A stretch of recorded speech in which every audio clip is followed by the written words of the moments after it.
Alexandre Dubé. Est-ce que le triage est adéquat dans nos urgences? Honnêtement, il y a une déclaration faite par le président de l'Ordre des infirmières et infirmiers du Québec, Luc Mathieu, au journal La Presse, qui fait sourciller.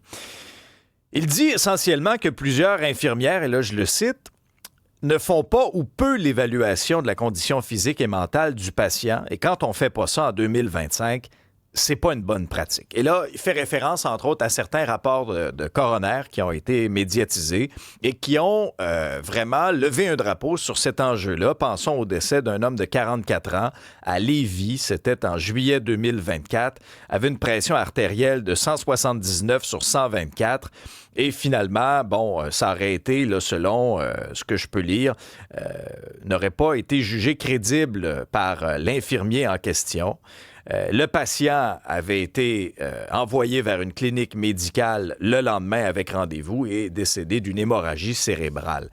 L'histoire d'Yvon Brossoit aussi, on est en 2023, en novembre, à l'hôpital Anna-Laberge, un homme de 80 ans qui avait passé 11 heures aux urgences et qui avait succombé à un anévrisme de l'aorte abdominale. Paul Brunet est président du Conseil pour la protection des malades. Monsieur Brunet, bonjour. Bonjour. Comment vous réagissez quand vous entendez le propre président de l'Ordre des infirmières et infirmiers du Québec tenir de tels propos? Bien, écoutez, ça semble être des constats qui sont faits dans des rapports de coroner. Le coroner, lui, il ne prend pas parti pour personne. Il raconte avec le plus de précision possible ce qui s'est passé. Maintenant, est-ce que le président de l'Ordre avait besoin d'en mettre plus? Je pense qu'il y aurait eu peut-être, s'il y avait eu une meilleure communication entre les parties, peut-être qu'on n'en serait pas là aujourd'hui. Mais il y a un fait qui demeure. Il y a des patients qui sont morts parce qu'ils ont été mal triés. OK? Alors, je comprends qu'il y a une crise d'insurgence. D'ailleurs, il faut régler la crise d'insurgence. Ça fait partie des défis que Santé Québec se pose. On a soumis quelques solutions, mais il faut qu'on règle la crise d'insurgence parce que ce n'est pas un lieu vraiment confortable pour y travailler. Et oui, il y a beaucoup de pression qui est mise sur les professionnels, mais ça n'empêche pas qu'à chaque année, moi, comme avocat, je vais suivre des cours obligatoires. Il faut que je me tienne au courant, il faut que je me tienne en forme, et c'est normal, puis c'est pas un défaut que nos infirmières, nos infirmiers, nos médecins suivent aussi des cours d'éducation constante, continue, pour qu'on soit toujours les meilleurs, en tout cas le plus possible. Fait que c'est pas un défaut.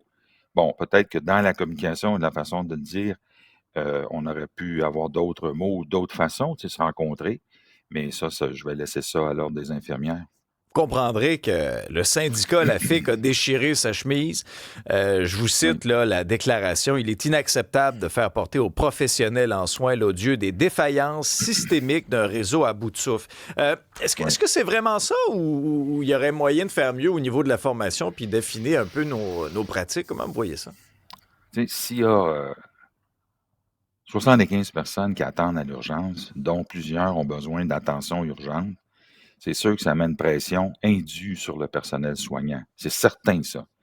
Mais il me semble, puis là encore là, je ne suis pas médecin, je ne suis pas infirmier, puis les gens auront l'occasion d'en discuter entre eux, mais il me semble que quand un professionnel en soins, qu'il soit médecin ou autre, a devant lui un patient, je pense que toute son attention devrait y être concentrée. Parce que si on dit, ben là, on n'a pas le temps, il y a trop de monde, fait qu'on va faire insuffisamment à tout le monde ce qu'on devrait faire suffisamment. C'est sûr qu'on va en échapper à un moment donné. Mais, il me semble, puis là, tu sais, je ne travaille pas à l'urgence non plus, je vais laisser ça aux gens d'en discuter. Mais c'est sûr qu'il y a une crise aux urgences. Ça fait longtemps qu'on en parle. L'accès aux soins de première ligne quand on en a besoin. Alors, il faut juguler la crise des urgences pour améliorer l'atmosphère dans laquelle on travaille. Mais cela n'enlève pas, avec tout le respect et l'affection que j'ai pour les infirmières, ma mère est infirmière elle-même, qu'on doit continuer à se former puis assurer qu'on fait la meilleure job possible. C'est pas le président de l'OIQ qui l'a dit, c'est un coroner. C'est quoi les échos que vous avez du terrain cet été? Parce que, souvent, l'été, c'est une période qui est critique dans nos urgences, le taux d'occupation qui monte. Est-ce qu'on est sous pression cet été? Oui. Oui. Depuis très longtemps, d'ailleurs, on disait, ben là, les hôpitaux vont ralentir l'été parce que c'est le temps des vacances. J'avais dit à quelqu'un au ministère, bon, ben là, si c'est si important les vacances, on va fermer les hôpitaux durant les vacances. Tu sais, un hôpital, il faut que ça soit ouvert tout le temps. Il faut qu'il y ait toujours assez de monde pour soigner les gens, mais ce n'est pas le cas présentement. Alors, il faut trouver d'autres solutions. Il faut que d'autres professionnels en soins soient disponibles, mais surtout qu'on ait, comment dirais-je, le réflexe, la science pour envoyer le monde le plus vite possible là où ils peuvent être traités maintenant, pas dans 11 heures, parce que souvent, comme on l'a vu, des personnes âgées en particulier qui attendent 11 heures, ben, leur état de santé se dégrade, puis des fois, ils meurent à l'urgence, ce que on ne voyait pas autrefois.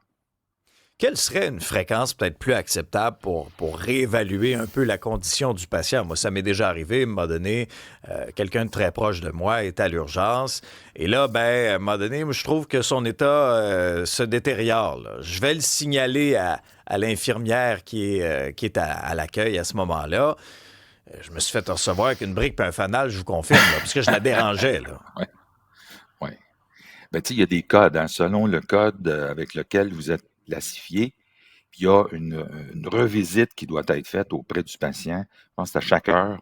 Les codes 3, entre autres, les codes 2, beaucoup plus qu'un code 3. Alors, il y a déjà des stratégies puis des plans organisationnels qui sont faits. On l'a vu encore récemment, où des gens qui attendaient depuis longtemps avaient été cotés 3, n'avaient pas été vus ni revus durant plusieurs heures. Alors, c'est pas normal. Oui, il manque de monde, mais qu'est-ce qu'on fait? Alors, tu sais, je pense que quand on est devant un patient, on devrait prendre le temps, même si on en échappe d'autres ailleurs, mais c'est parce que là, tu sais, si on fait pas tout ce qu'on a à faire sur un patient, puis qu'on le fait pas non plus sur toute la gang parce qu'il y a trop de monde, ben là, ça marche plus, là. On n'est plus en situation professionnelle. Alors, je sais que c'est difficile, mais il faut essayer, je pense, quand on est devant un patient, on prend lui, ce patient-là, puis on le regarde comme il faut. Puis après ça, s'il faut le revoir dans une heure, ben, il faut qu'on le revoie.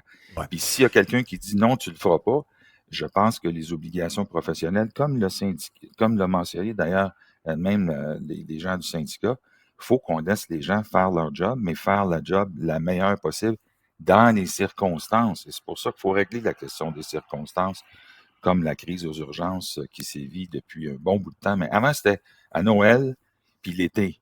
Là, c'est tout le temps pratiquement qu'on est Ouais. en crise. Alors, l'heure d'annoncer donc cette formation continue. On va pouvoir juger l'arbre à ses fruits, voir si ça va réellement améliorer la situation. Paul Brunet, vous êtes président du Conseil pour la protection des malades. Merci pour votre point de vue. Bonne journée.